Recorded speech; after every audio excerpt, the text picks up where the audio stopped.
Os riscos em que a monitorização neurofisiológica tem potencial de influenciar em cirurgia de coluna lombosacral são o de quebra medial do pedículo e de lesão radicular. Esses riscos se situam geralmente na faixa de 2 a 4%. Esse estudo de 2015 fez uma meta-análise com resultados combinados de 12 estudos e mais de 2.700 pacientes e encontrou incidência de ao redor de 2% na abordagem via posterior e ao redor de 4% na via lateral ou anterior. Na via lateral havia mais complicações relacionadas também a lesão de psoas e lesão de plexo lombosacral. Este outro estudo indiano, com 338 pacientes, encontrou o índice de complicações neurológicas ou do parafuso na mesma faixa, ao redor de 3%. Eles também relataram complicações outras, somando até 18%, sendo 1,5% sérias e 13% menores. Quanto mais instrumentação, maior o risco. É o que mostrou este outro estudo prospectivo por 2 anos, que não só considerou as complicações imediatas, como as tardias, do tipo pseudoartrose. E em 3 grupos que foram divididos quase igualmente, uma com abordagem posterior de descompressão sem instrumentação, outra com instrumentação e outra 360 graus, houve mais complicações nas cirurgias dos grupos 2 e 3, sendo a complicação relacionada a parafuso, lesão radicular, um total de 5,7%. E além de complicações diretamente relacionadas à lesão radicular ou parafuso, há complicações clínicas que são maiores em pacientes idosos, 75 anos, com cirurgia em coluna lombosacral, tiveram até 17% de morbidade e mortalidade. E isso foi maior quando havia fusão, em comparação com o grupo onde havia apenas descompressão. O protocolo de monitorização neurofisiológica considera potenciais motores, potenciais somáticos sensitivos, mas esses têm uma baixa sensibilidade para detectar agressão à raiz. Porque, primeiro, os potenciais transcranianos têm uma variação grande de amplitude e cada músculo tem representação por múltiplos miótomos. Então, o critério tradicional de definir o alarme com base em queda de 50% de amplitude provavelmente nunca será atingido com lesão de uma única raiz. E os potenciais somáticos sensitivos estão sujeitos também ao que a gente chama de amplificação central. Ou seja, mesmo com estimulação submáxima, os componentes centrais podem já ter amplitude máxima. Então, da mesma maneira, uma lesão parcial pode não repercutir em redução de amplitude, além de haver também muito overlap de território. Por exemplo, o tibial representa as raízes desde L4 e S2. Então, não se espera que ele consiga detectar uma lesão radicular com essas propriedades. Então, as principais técnicas de monitorização são o mapeamento de posicionamento de parafusos, e há 2 critérios, este último recente, que eu vou mostrar aqui, e o registro de atividade espontânea. Então, durante a manipulação de raízes, quando as raízes são agredidas ou diretamente, ou pelo parafuso, ou por uma manobra de correção de deformidade, pode haver descargas espontâneas, mas essas têm um problema em que elas ocorrem com muita frequência, mas a maior parte delas não tem implicação clínica, não indica que há necessidade de uma mudança no planejamento cirúrgico por sua ocorrência. Cerca de 80% das cirurgias têm alguma atividade espontânea, mas apenas 10% ou menos realmente tem uma complicação. Então eles padecem de baixa especificidade. Tá? Uma maneira de saber se a descarga espontânea teve relevância é essa técnica relativamente recente, monitorização respiratória, que elimina o problema de variabilidade de amplitude dos potenciais transcranianos. Com a estimulação transabdominal de raízes proximais ao campo onde está se abordando, a estabilidade da morfologia é muito maior. Então, uma pequena queda de amplitude já pode ser valorizada, podendo dar relevância para uma descarga espontânea se logo seguida por uma queda de amplitude observada com essa técnica. Então, aqui uma limitação quanto ao critério para definir se há risco de quebra de parede medial de pedículo. O critério atualmente vigente, mais usado, é o do estudo de Lenk, que estudou mais de 4.800 parafusos, e ele estabeleceu como limiar de alerta de risco a corrente de 8 mA quando aplicada no parafuso e não no trajeto, com uma largura de 300 microsegundos. Ele observou que se a resposta abaixo de 8 mA, o risco de ter havido uma quebra é da ordem de 24, 25%. Ou seja, quando a resposta de cada 4 vezes que você comunica sobre o risco de quebra medial, em apenas uma é que realmente houve quebra. Então isso corresponde a uma baixa especificidade e a 3 em cada 4 cirurgias um reposicionamento desnecessário, uma checagem desnecessária do posicionamento do parafuso.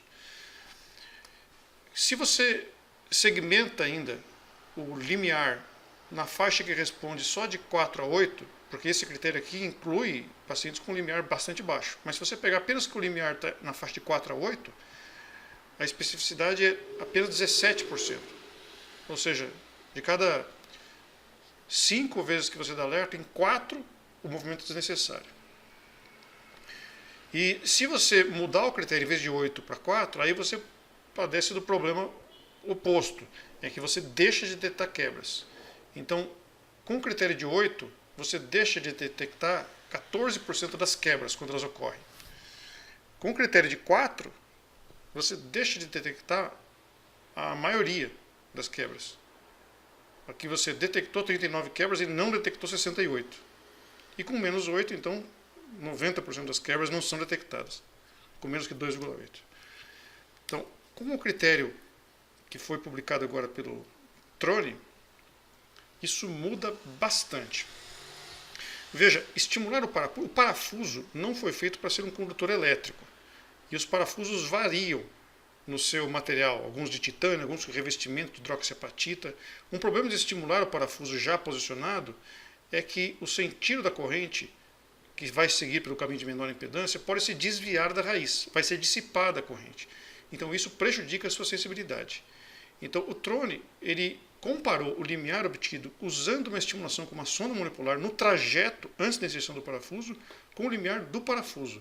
E ele tomou cuidado também de colocar o ânodo não na paravertebral, onde o sentido da corrente iria fugir da raiz, mas abdominal, anterior.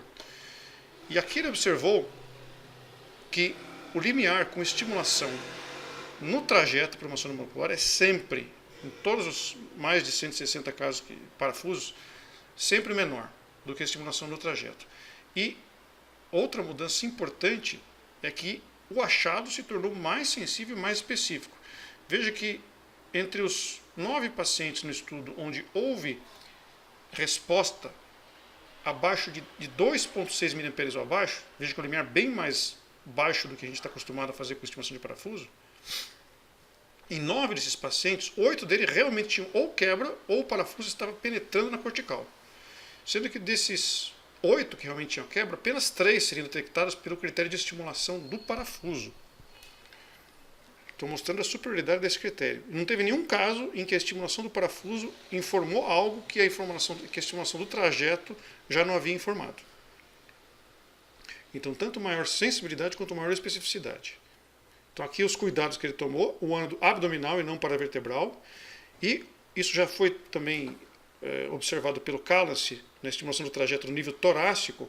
É importante que a profundidade da estimulação esteja na altura onde cruza a raiz com o pedículo. Ele tomou até cuidado de fazer sondas com o anteparo aqui para parar a profundidade de 10, 13 ou 16 milímetros, conforme ele avaliava na tomografia pré-operatória. Mas isso não é necessário, basta descer a sonda monopolar lentamente, dando atenção à parte do trajeto entre 10 e 20 milímetros, em busca de resposta com limiar de 2,6 ou inferior. E aqui a outra técnica que ele utilizou também nesse estudo, de estimulação transabdominal de raízes proximais à região lombosacral. Veja como ao longo da cirurgia a resposta é bastante estável. E nessa condição uma pequena alteração de amplitude já pode ser valorizada. É o que aconteceu onde está salientado. Então, tudo indica que combinando a estimulação de trajeto ao invés de parafuso e acrescentando a estimulação transabdominal como maneira de dar mais significado às descargas espontâneas e alerta imediato, o que a monitorização oferece em cirurgia em território lombosacral ganhou bastante valor com essas novas técnicas. Uma última informação interessante para individualizar o risco é o risco de quebra medial, de lesão radicular, tem relação com a incidência de morfologias desfavoráveis de pedículo. Há uma classificação de morfologia do pedículo, A, B, C e D, como nessa imagem, que considera a quantidade no pedículo de osso trabecular, esponjoso e cortical. Então, os pedículos A e B, em que o perfurador passa sem dificuldade ou apenas com uma leve dificuldade, são favoráveis à colocação de pedículo com baixo risco. Já o pedículo tipo C, que tem pouquíssima osso esponjoso e que precisa ser perfurado com o auxílio de um martelinho, tem um maior risco. E há ainda o tipo D, em que a cortical é extremamente delgada e que geralmente não é possível colocar parafuso ou fazer um parafuso, uma fixação de outra maneira. Então veja que esse tipo de pedículo C e D é mais comum na concavidade de uma escoliose. Ele é mais comum na escoliose do adolescente do que na do adulto. Então, e você pode isso tanto ser percebido durante a passagem do perfurador como na tomografia. Aqui tipo C, aqui tipo D. E veja que esse estudo citou 4 trabalhos diferentes com uma incidência de quebra medial, na ordem aqui de 5 até 8%, sendo que geralmente metade ou até um quinto é que realmente implica em lesão. Há outras técnicas além da MG estimulada, da monitorização neurofisiológica, para tentar detectar quebra de parafuso. Uma é a bioimpedância. Então isso é uma sonda que aplica uma corrente e mede a impedância do tecido em contato com a ponta. Como a impedância da cortical e da parte esponjosa do osso são diferentes, ele consegue detectar se está colado na cortical e se houve quebra, a impedância do sangue e de outros tecidos é mais baixa, é diferente também. Então, pela impedância, ele pode detectar quebra. E outra maneira de tentar reduzir o índice de quebra medial e complicação neurológica é a inserção de parafusos guiada por neuronavegação ou inserção robótica, guiada por isso aqui é feito um alinhamento entre a imagem da radioscopia, que é adquirida com um gabarito já fixado no osso, e a imagem da radioscopia é fundida com a imagem da tomografia pré-operatória, onde foi feito previamente o planejamento do trajeto dos parafusos, e um braço robótico dá a direção correta para garantir a precisão. Só que essas técnicas não garantem 100% de correção do posicionamento dos parafusos, não eliminam a quebra medial. Embora em meta-análises que avaliaram sistemas como esse de neuronavegação ou de inserção robótica, parece haver uma incidência menor de quebra do que na técnica freehand, isso não eliminou o problema. Então, ainda é necessária uma checagem como que a monitorização neurofisiológica oferece. Esse estudo, acho que vale a pena mencionar, porque ele dá a ideia de que com essa técnica robótica não é necessária a tomografia. Mas é um estudo que, se você for ler nos métodos, eles usaram um método de mapeamento de parafusos que não se usa mais, que é no nível torácico já se usa a técnica de Calance. É muito importante estudar o trajeto e não a cabeça do parafuso. Isso não acrescenta nada. E esse estudo quis mostrar que não adiantou a eletromiografia estimulada, mas usou uma técnica que sabidamente não é válida mesmo. Então, como as técnicas não são perfeitas, ainda há espaço para que a monitorização neurofisiológica forneça informações úteis ao cirurgião.